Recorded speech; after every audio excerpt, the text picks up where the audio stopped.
കൊച്ചി പനമ്പള്ളി നഗറിലെ നവജാത ശിശുവിനെ സ്വന്തം അമ്മ ശ്വാസം മുട്ടിച്ച് കൊലപ്പെടുത്തിയ സംഭവം ഇന്നും നമ്മുടെ മനസ്സിലൊരു തീരാ മുറിവാണ്.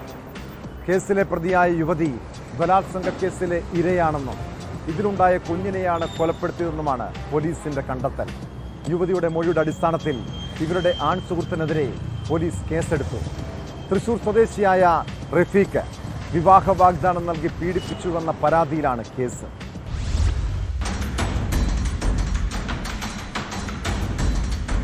തൃശൂർ സ്വദേശിയായ റഫീഖിനെതിരെ സൗത്ത് പോലീസാണ് കേസെടുത്തത്. റഫീഖ് തന്നെ വിവാഹ വാഗ്ദാനം നൽകി കബളിപ്പിച്ചു എന്നാണ് കേസിലെ ഒന്നാം പ്രതിയായ യുവതിയുടെ മൊഴി. ബലാത്സംഗം ഉൾപ്പെടെയുള്ള വകുപ്പുകൾ ചുമത്തിയിട്ടുണ്ട്. താൻ ഗർഭിണിയാണെന്ന് അറിയിച്ചപ്പോൾ റഫീഖ് ഒഴിവാക്കാൻ ശ്രമിച്ചതായും യുവതി മൊഴി നൽകി.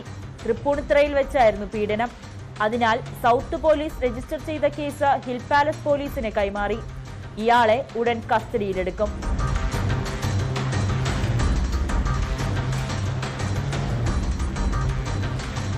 കുട്ടിയെ കൊലപ്പെടുത്തിയ യുവതി ഇപ്പോഴും ആരോഗ്യം വീണ്ടെടുത്തിട്ടില്ല.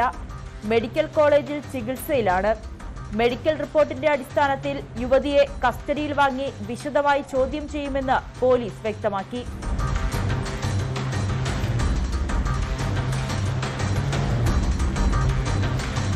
ന്യൂസ് 18 കൊച്ചി.